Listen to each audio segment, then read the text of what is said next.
मैं प्राध्यापक Eknath कड़मकर, SSGM college Kopargaon, कक्षा 12वीं, पाठ क्रमांक 8, सुनो किशोरी का भाग 3। दूसरे भाग में हमने देखा कि लेखिका अपनी लड़की को ये समझाती है कि तुम्हारी सहेली कैसी,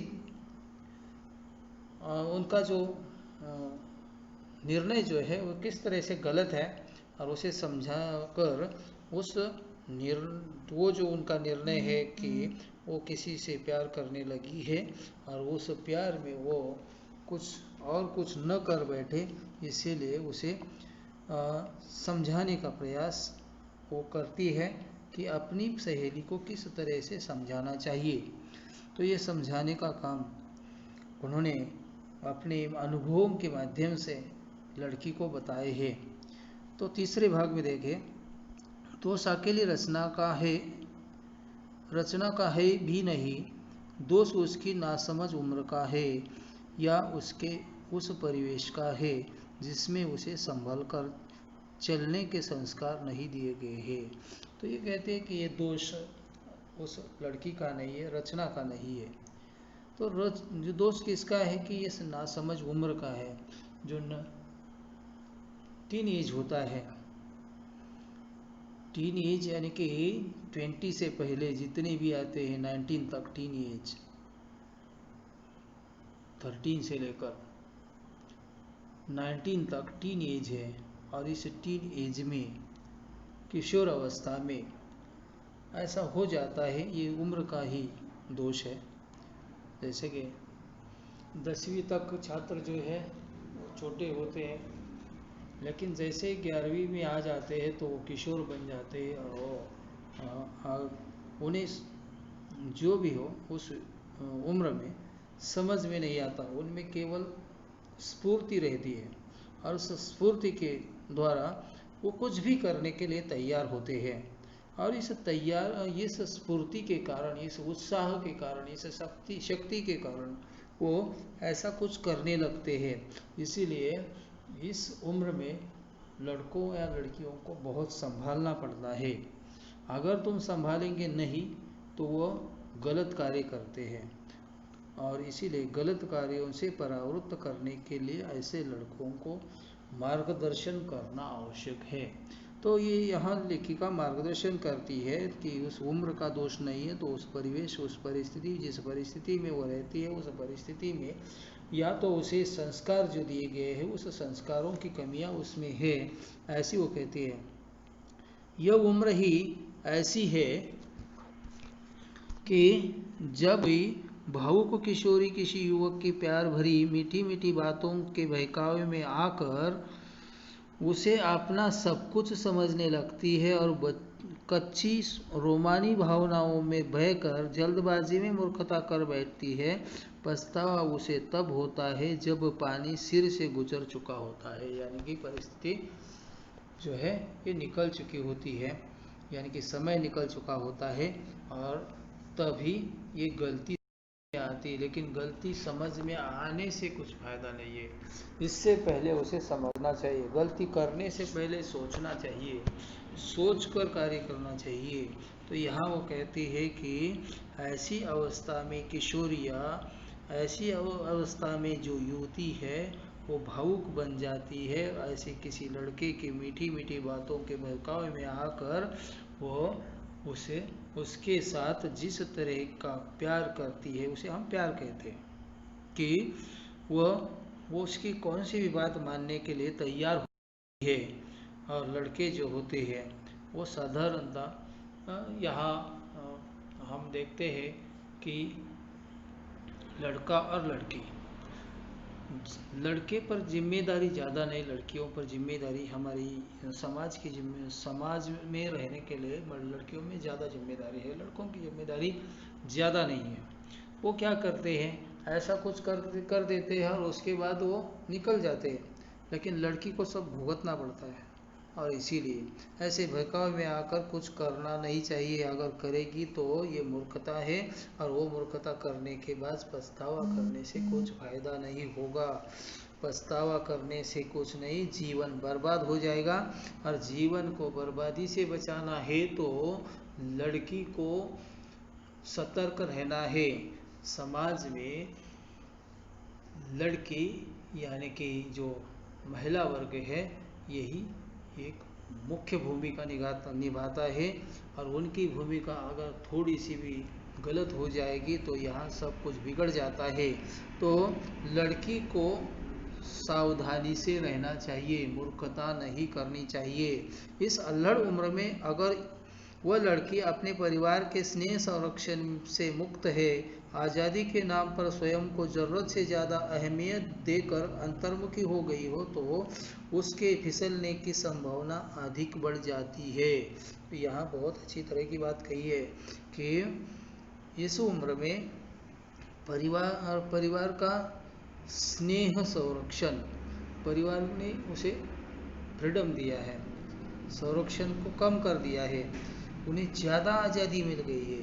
उस आज़ादी को मिलने के कारण वह ज़्यादा अंतर्मुखी यानी कि खुद के बारे में सोचने लगी है, तो वहाँ फिसलने की संभावना ज़्यादा होती है। फिसलना यानी कि मराठी में कहा जाता है पैर फिसलना, लड़की मुलीचा पाय घसरला। तो ये पैर फिसलना यानी कि यहाँ तुम गलती करती है, और ये गलती उनकी नहीं होनी चाहिए। अपने में अकेली पड़ गई लड़की जैसे ही किसी लड़के के संपर्क में आती है उसे अपना हमदर्द समझ बैठती है, और उसके कदम भटकने की संभावना भी बढ़ जाती है। तो ये खाली ऐसी लड़की जो कि अकेली हो जाती है, अकेली पड़ जाती है, उसका नज़दीकी कोई नहीं है जिसके साथ वो बात अपनी मन की बात जो है वो उन्हें बता सकेगी, और ऐसे में किसी लड़के के संपर्क में वो आ जाती है तो वो समझो कि वो फिसल गई।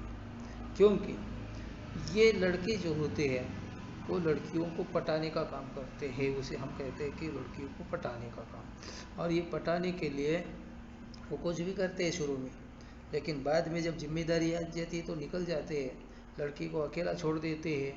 या तो लड़की वो अकेला छोड़े तो ठीक है, कुछ लोग तो उसे जान से भी मार डालते हैं, और ऐसी स्थिति में वो लड़की को संभल कर रहना चाहिए। लगता है अपने परिवार से कटी रचना के साथ ऐसा ही है, तो रचना का भी ऐसा ही हुआ है कि अपने परिवार से वो कट चुकी है, अपने परिवार के साथ उसका जो लगाव या रिश्ता है वो टूट चुका है, वो अकेली पड़ गई है। और अकेली पड़ गई है तो कोई भी व्यक्ति अकेला पड़ जाता है तो उसे साथी की आवश्यकता होती है, और साथी की आवश्यकता होती है क्योंकि मानव अकेला कभी रह नहीं सकता, और इसी साथी की आवश्यकता होती है। तो साथी कौन सा होना चाहिए? लड़की को लड़की साथी होनी चाहिए, सहेली होनी चाहिए। लेकिन सहेली हो तो ठीक है, लेकिन लड़का जो है वो साथी बनकर उनके साथ आएगा तो वहाँ खतरा है।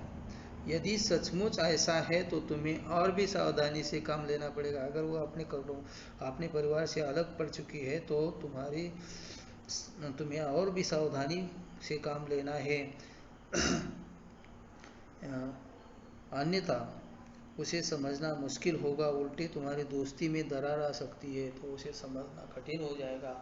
उसको समझने के लिए तुम्हें उनके पास जाना पड़ेगा क्योंकि वो अकेली है।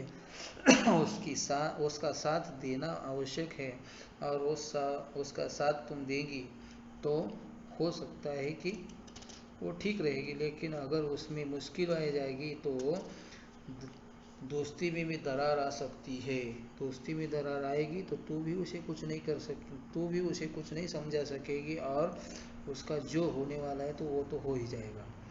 अच्छी सहेली के नाते तुम उनकी पारिवारिक पृष्ठभूमि का अध्ययन करो। अगर लगे कि वह अपने परिवार से कटी हुई है तो उसकी इस टूटी कड़ी को जोड़ने का प्रयास करो। ये कहते कि उसका पारिवारिक अध्ययन करो। पारिवारिक अध्ययन करने के बाद ऐसा तुम्हारे ध्यान में आ गया कि वो परिवार से कट चुकी है, तो उसको उस परिवार से जोड़ने का प्रयास करो। और परिवार से जोड़ने के बाद हो सकता है कि वो ऐसे राह पर नहीं जाएगी जो राह खतरनाक होता है, खतरनाक है। जैसे तुम मुझे पत्र लिखती हो, उससे भी कहो वो अपनी माँ को पत्र लिखे। तो ये कहती है कि अपनी माँ के साथ बातचीत नहीं कर सकती तो पत्र लिखे। पत्र लिखकर तुम अच्छी तरह से अपनी बात अपनी माँ तक पहुँचा सकती है। इसीलिए उसे भी ये बताओ कि तुम भी अपनी माँ को पत्र लिखो जिस तरह से तुम लिखती हो। अपने घर की भाई बहनों की बातों में रुचि ले। तो उन्हें बताओ कि अपने घर के जो सदस्य भाई बहन है, माँ है, पिताजी है, उनके साथ बातचीत करते रहो। उससे क्या होगा कि तुम्हारा अकेलापन दूर हो जाएगा। अपनी समस्याओं पर माँ से खुलकर बात करें और उससे सलाह ले। तो अपनी जो भी समस्या है वो अपनी माँ से पूछो। सबसे बड़ी सहेली माँ होती है और माँ से सलाह लेना भी आवश्यक है, क्योंकि माँ जिस तरह से सलाह देती है उस तरह की सलाह दूसरा कोई नहीं दे सकता। यदि उसकी माँ इस योग्य न हो तो वह अपनी बड़ी बहन या भाभी से निर्देशन ले। तो इसके लिए माँ अगर वो उसे नहीं उपदेश कर सकती, सलाह नहीं दे सकती, तो घर में जो भी बड़े सदस्य है, बड़ी बहन होगी या भाभी होगी, उनसे वो विचार विमर्श करके सलाह ले, ऐसा वो कहती है। यह भी संभव न हो तो अपनी किसी समझदार सहेली या रिश्तेदार को ही राजदार बना ले। तो ये कहती है कि क्या करो, उस ऐसे ही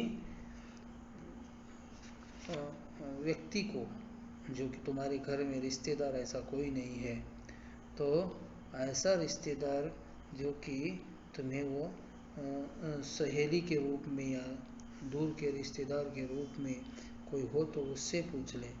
घर में किसी से भी बातचीत का सिलसिला जोड़कर वह अपनी समस्या से अकेले जूझने से निजात पा सकती है।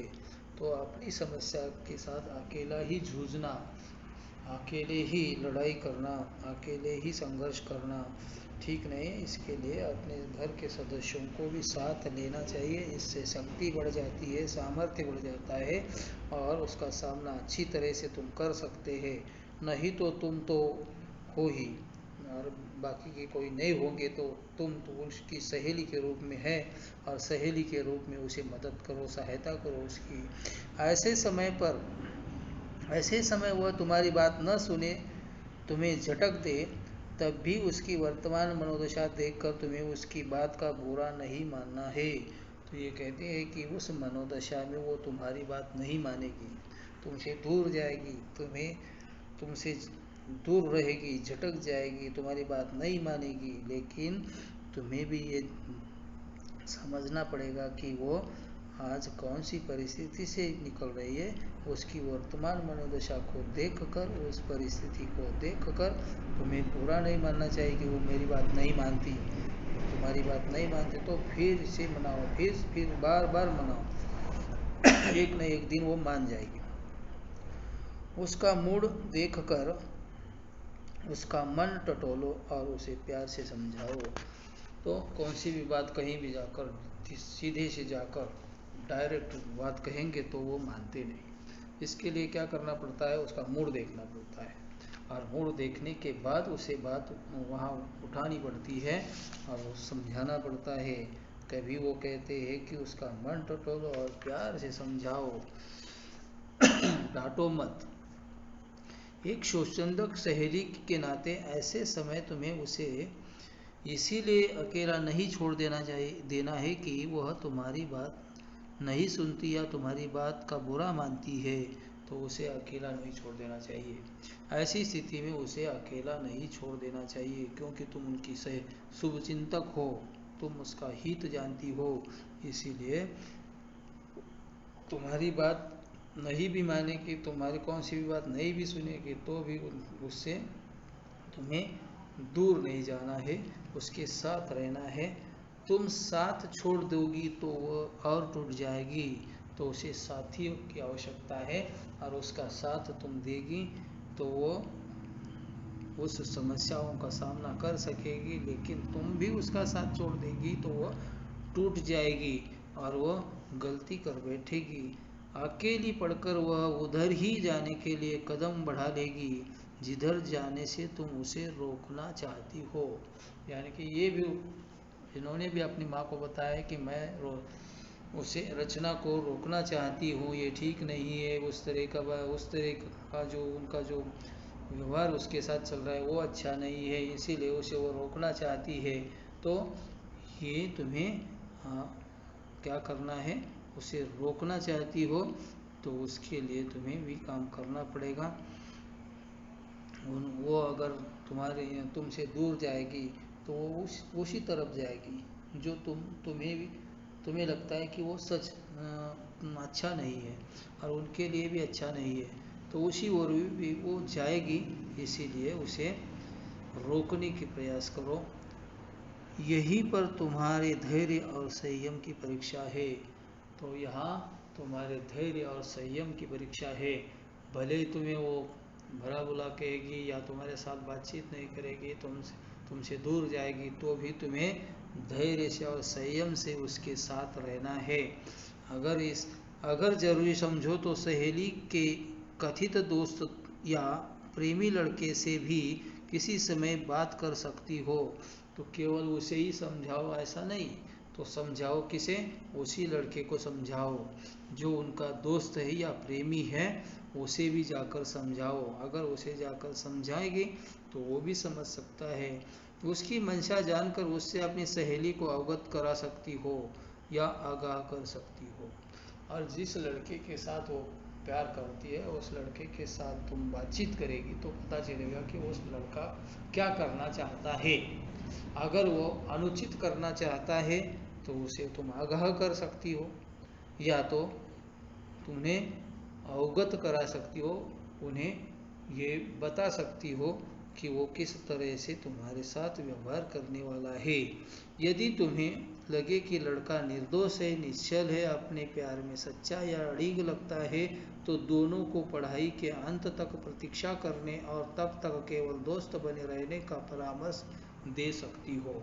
तो और यहाँ दोनों भी सही है, लड़की भी सही है, लड़का भी सही है, दोनों भी एक दूसरे के साथ बहुत अच्छी तरह से प्यार करते हैं, सच्चे हैं, कोई भी उनके मन में छल नहीं है या इस तरह से वो अपनी जो भी उनका प्यार है या कौन सा भी भाव जो है उससे वो अड़िग है, वो हटना नहीं चाहते हैं। दोनों भी इसमें अड़िग रहने वाले, निश्चय से हिलने वाले नहीं है, निश्चय छोड़ने वाले नहीं है, ऐसे है, निश्चल है, निष्कपट है, निर्दोष है, अच्छे है। ऐसा जब पता चले तो दोनों को ये बात बताओ कि तब तक प्रतीक्षा करो जब तक तुम्हारी पढ़ाई पूरी नहीं होती।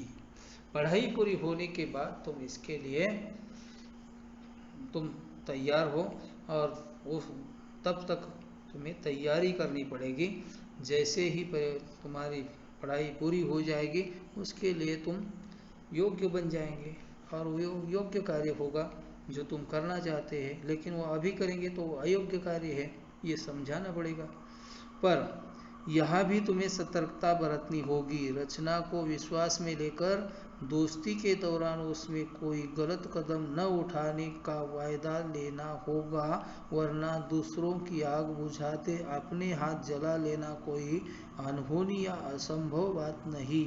तो ये कहती है कि यहाँ भी तुम्हें सतर्क रहना पड़ेगा, क्योंकि दोस्ती के दौरान कोई गलत कदम न उठाए। अगर गलत कदम उठाएंगे तो ये दोस्त तुम पर भी लगेगा। यानी कि दूसरों की अच्छाई करने गए और हो गई बुराई, हाथ जल गए, अनहोनी हो गई और इसीलिए दोस्त तुम पर भी आएगा। इसीलिए उन दोनों को भी ये समझाना पड़ेगा, ज़्यादा से ज़्यादा रचना को समझाना पड़ेगा कि उस समय कुछ गलत कदम नहीं उठाएंगे। अगर गलत कदम उठाया जाएगा तो बर्बादी होने वाली है, ये उसे अच्छी तरह से समझाना पड़ेगा। इसीलिए मैंने कहा है यह तुम्हारी सूझबूझ की भी परीक्षा होगी। यानी कि यहाँ भी तुम्हारी परीक्षा है, यहाँ भी तुम किस तरह से उन्हें समझाती है, ये भी तुम्हारी तुम्हारी वहाँ परीक्षा होगी और वो परीक्षा तुम कैसी देती है या उसमें कैसी तुम पास हो जाती है, ये हमें दिखाई देगा।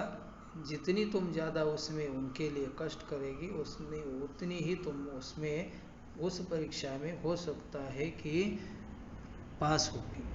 और एक बात ये मत समझना कि सलाह केवल तुम बेटी हो इसलिए दी जा रही है। यही सलाह कोई भी माँ अपने पुत्र को भी देगी। तो जिस तरह की सलाह अभी एक लड़की को एक माँ ने दी है, इसी तरह की सलाह किसी पुत्र यानी कि लड़के को भी दी जा सकती है, देनी चाहिए। पुत्र को भी देनी चाहिए और लड़की को भी देनी चाहिए। दोनों को भी ये सलाह जब मिलेगी और वो मान लेंगे तो इस तरह की समस्याएं खड़ी ही नहीं होंगी, समस्या उत्पन्न ही नहीं होगी। ये बातें बेटा बेटी के लिए समान रूप से लागू होती है। ये जितनी भी बात इसमें मैंने बताई है, ये सभी बेटे को और बेटी दोनों को भी लागू होती है। ये भी ध्यान में रखिए, केवल लड़कियों को समझाना चाहिए और लड़कों को समझाना नहीं चाहिए, ऐसा नहीं है। दोनों को भी समझाना आवश्यक है। और इस उम्र में, किशोर अवस्था में, ये समझाना ज़्यादा जरूरी है, क्योंकि इसमें संयम छूट जाता है और संयम छूट जाता है तो बर्बादी होती है और ये कभी भी जीवन में फिर से उसमें सुधार नहीं लाया जा सकता। जीवन अगर तुम्हें अच्छी तरह से आगे चलाना है तो उसमें संयम, धैर्य, इसकी आवश्यकता होती है और ये जिसमें है वो सफल होते हैं। मैं इसके परिणाम की प्रतीक्षा करूंगी। अगले पत्र में जानकारी दोगी ना? तो ये कहती है कि मैं क्या करूंगी, अभी प्रतीक्षा करूंगी कि क्या परिणाम निकलता है, कैसे वो उनका प्रश्न जो है ये सुलझता है। और ये प्रश्न जो है वो एक लड़की के जीवन का प्रश्न है और लड़की के जीवन का प्रश्न जो है वो तुम्हें सुलझाना है और उसके लिए तुम्हें ताकत लगानी पड़ेगी, उसे उससे परावृत्त करना पड़ेगा और उसके जीवन को संभालना पड़ेगा। और इसके लिए वो कहते हैं कि मैं प्रतीक्षा करूंगी। तो इस तरह से एक लड़की को अपनी माँ किस तरह से सलाह देती है और इस तरह की सलाह प्रत्येक ने अपनी लड़की को, अपने बेटे को देनी चाहिए। और ऐसी सलाह देंगे तो इस तरह की समस्याएं उत्पन्न नहीं होंगी, क्योंकि ये समस्याएं अभी ज़्यादा उत्पन्न हो रही है, क्योंकि मीडिया, व्यक्ति स्वातंत्र्य और बाकी की जो भी उन्हें दिखाई देता है उसके कारण ये समस्याएं उत्पन्न होती है। क्योंकि एक उन्हें दिखाई देता है तो उसी तरह करने की उनकी इच्छा होती है और इच्छा जब होती है तो वो प्रबल होती जाती है। प्रबल होने के लिए कुछ कारण होते हैं, उस कारण के कारण आगे चलकर वो ये इच्छाएं वो मूर्त रूप में लाना चाहते हैं, यानी कि प्यार करना, प्यार के बाद शादी करना, शादी, ये जो है उनकी इच्छाएं मूर्त रूप में आएगी। प्यार करेंगे, शादी करेंगे, लेकिन शादी करने के बाद क्या? शादी करने के बाद कच्ची आयु में शादी करेंगे तो समस्याओं का सामना करना पड़ता है। उसके लिए आत्मनिर्भर होना, स्वयंपूर्ण होना आवश्यक है, तभी सभी तरह की जिम्मेदारियां तुम उठा सकते हैं। जिम्मेदारी उठाने लायक जब तक नहीं है तब तक इस तरह के निर्णय नहीं करने चाहिए, यही लेखिका कहती है। तो इस तरह से ये पाठ जो है ये पूरा हो गया।